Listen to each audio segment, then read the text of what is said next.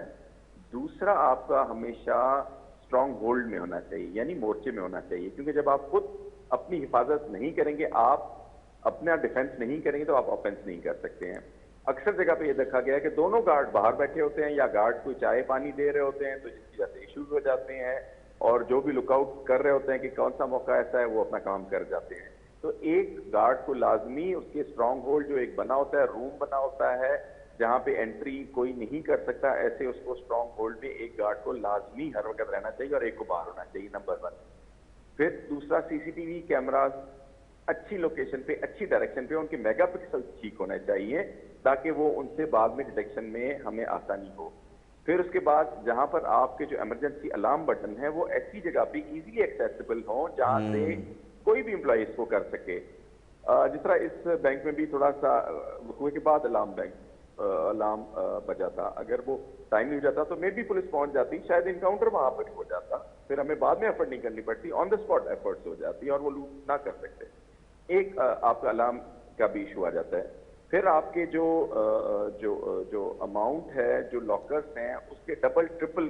Check ہونے چاہیے، صرف ایک بندے کے پاس نہیں ہونا چاہیے، وہ 2-3 بندوں کے پاس چابیاں ہونے چاہیے. اس طرح جو آپ کی DVR ہے CCTV کی، اس کو اسٹرانگ ہولڈ میں ہونا چاہیے، کوئی بھی اس کو ایزیلی ایکسیس نہ کر سکے. یہ 4-5 چیزیں اگر ان کو مد نظر رکھیں گے تو میرے خیال میں کافی جو امپروومنٹ ہوگی. اچھا اس پہ بھی بتائیے گا انعام بھی کوئی دیا جا رہا ہے پولیس اہلکاروں جو ٹیم تھی آپ کی، کیونکہ میں نے سنا ہے کیانی صاحب ہیں SHO اور ایک اور SHO ہیں آپ کے، انہوں نے نواز گونجل صاحب، انہوں نے بڑا کردار ادا کیا اس میں. جی یہ جو بینک رابری ہے اس کی ایک ٹیم بنائی گئی تھی جس میں آپ کے SHO جو ایریا کے ہیں شارع نور جہاں کے، وہ ان کے ساتھ اور بھی SHO جو میں نے ریکویسٹ کر کے ایڈیشنل IG صاحب سے DI صاحب سے وہ منگوا لیے تھے، ان سب کو یعنی پوری ٹیم کو IG صاحب نے 10 لاکھ کا انعام کا اعلان کیا ہے۔ اس سے یقینی طور پہ نا دیکھیں فیصل صاحب، جب اس طرح کی چیزیں ہوتی ہیں نا تو حوصلہ افزائی بھی ہوتی ہے، کیونکہ دیکھیں نا فوری جب اس طرح آپ دیکھیں نا، ایک تو دیکھیں ایک بہت بڑی حوصلہ افزائی ہو رہی ہے پولیس کے جو لوگ کام کر رہے ہیں اس کے اندر، اور ساتھ ساتھ جو لوگ ہیں جیسے بینکنگ سیکٹر کا جتنا ایک دم سے رقم جو ہے وہ اس طرح معاملہ سامنے آتا ہے، تو اس کو مطلب ایک اچھی چیز ہے۔ ایڈیشنل IG کراچی خادم حسین صاحب ہمیں کام کرتے بھی دکھائی دے رہے ہیں، اور ساتھ ساتھ لوگ بھی اب چیزیں نظر آ رہی ہیں، کیونکہ پہلے تو بہت سارے معاملات جو ہیں وہ ہوا کرتے تھے اور بڑے مسائل کا بھی ڈسکشن بھی ہو رہی ہیں اور فیکٹس بھی بتائے جا رہے ہیں۔ میرا آخری سوال ہے، بس تھوڑا سا اور ٹائم لوں گا آپ کا، ہمیں پتہ ہے آپ جاگے ہوئے ہیں کافی دیر سے، اور ہم یہ جاننا چاہ رہے ہیں کہ دیکھیں یہ جو ملزمان تھے، یہ پہلی دفعہ انہوں نے یہ واردات بینک رابری کی تھی، ان کا کوئی CRO کس لیول پہ تھے، کتنی بڑی تعداد میں ان کی FIRs نکلی ہے، ماضی میں بھی کیا جرائم میں ملوث تھے، کیونکہ اکثر ریپیٹڈ آفینڈرز ہوتے ہیں جو کاروائیاں کر رہے ہوتے ہیں؟ دیکھیں ٹوٹل اس میں 5 ملزمان تھے، جن میں سے 2 کا ریکارڈ نہیں تھا، ہمیں نہیں ملا، لیکن ان میں سے جو 3 تھے وہ ہینیس کیسز میں انوالو تھے۔ 2 کے اوپر 3 FIR تھی اور 1 کے اوپر 1 FIR تھی، تو یہ آلریڈی اس میں تھے، اور یعنی ان کا ایک ریکارڈ موجود تھا یہاں پر۔ بینک رابری ان کی کوئی بھی نہیں تھی ان کے پاس میں، لیکن باقی ان کی اسٹریٹ کرائم اس طرح کی واردات عادی ملزمان تھے۔ اچھا پھر فیصل صاحب ایک مسئلہ یہ بھی ہے، بس تھوڑا سا ٹائم اور لوں گا آپ کا، کہ دیکھیں یہ ملزمان کو ضمانتوں پہ رہا جاتے ہیں۔ ہم نے نا کچھ دنوں قبل سابق IG سندھ جب غلام نبی میمن صاحب تھے تو سن رہے تھے کہ وہ ڈیوائس کی بات ہو رہی ہے کہ جو ریپیٹڈ کرائمز میں ملوث ہوں گے ان کو کوئی ڈیوائس جو ہے وہ لگائی جائے گی، تو اس کے معاملات کہاں تک پہنچے، کچھ انفارمیشن شیئر کر سکیں اگر آپ؟ دیکھیں یہ تو گورنمنٹ لیول کا ہے اور پورے سندھ پولیس لیول کا ہے۔ اب میں ایز اے ڈسٹرکٹ کمانڈر تو ظاہر اس پہ کمنٹ نہیں کر سکتا کہ وہ کس سٹیج پر ہے، وہ تو ظاہر ہے جو گورنمنٹ کے ساتھ معاملات ہوتے تھے کہ کتنا رول پلے کرے گا اگر اس طرح کی چیز ہو جاتی ہے، being officer, being district police officer, آپ کیا سمجھتے ہیں؟ نہیں وہ تو ڈیفینیٹلی بہت زیادہ امپورٹنٹ اور اہم رول ہوگا اس کا، اس کو لوکیٹ کیا جا سکے گا، اس کو ہر وقت ٹیگ رکھا جا سکے گا۔ ڈیفینیٹلی اس میں تو دیکھیں جتنے بھی آپ کی سویلائز سوسائٹی ہیں، جتنے بھی آپ کی ڈیولپ کنٹریز ہیں، ساری اس ٹیگنگ پر ہی چل رہی ہیں۔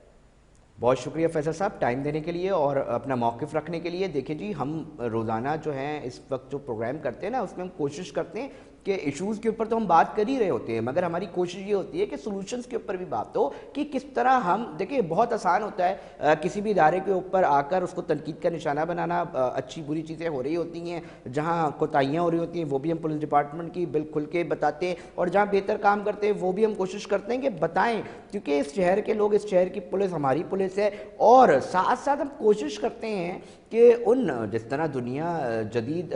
ٹیکنالوجی کا استعمال کر کے جرائم کی روک تھام میں کردار ادا کر رہی ہے، تو پاکستان کے اندر اور بالخصوص اس کے معاشی ہب جو کہلوایا جاتا ہے کراچی شہر، اس کے اندر بڑی گنجائش ہے، یونیورسٹیز کے اسٹوڈنٹس اور بہت سارے لوگ کام کر رہے ہیں۔ اگر اس چیز کو دیکھا جائے اور اس معاملے کو دیکھا جائے کہ اگر جس طرح ہم بات کر رہے ہیں نا کہ ڈیوائسز جس میں پہلے ہو چکی ہے، اس کے اوپر بتایا گیا کہ قانون سازی، میں پورا پروگرام اس کے اوپر بھی کروں گا کہ دیکھیں ایک بہت بڑی تعداد میں اسٹریٹ کرائم میں ملوث ملزمان ہیں جو ہیں وہ مسلسل ملزمان جو ہیں وہ کارروائیاں کرتے ہیں، ان کو پکڑا جاتا ہے عدالت سے تو پھر رہا ہو جاتے ہیں، پھر وہ جو ہے وہ کارروائیاں اور مختلف جو ہیں وارداتیں کرتے دکھائی دیتے ہیں۔ تو ان کے لیے کہا جا رہا تھا کہ ایک ڈیوائس ہوگی جو ان کی لوکیشنز اور چیزوں کو جو ہے وہ دیکھ سکے گی، تاہم اس کے اوپر کہاں تک، اس کے اوپر تفصیلی پروگرام پھر کبھی کریں گے۔ وقفہ کا جو ہے وہ بریک کا وقت ہو چکا ہے، بریک پہ جاتے ہیں اور پھر حاضر ہوتے ہیں۔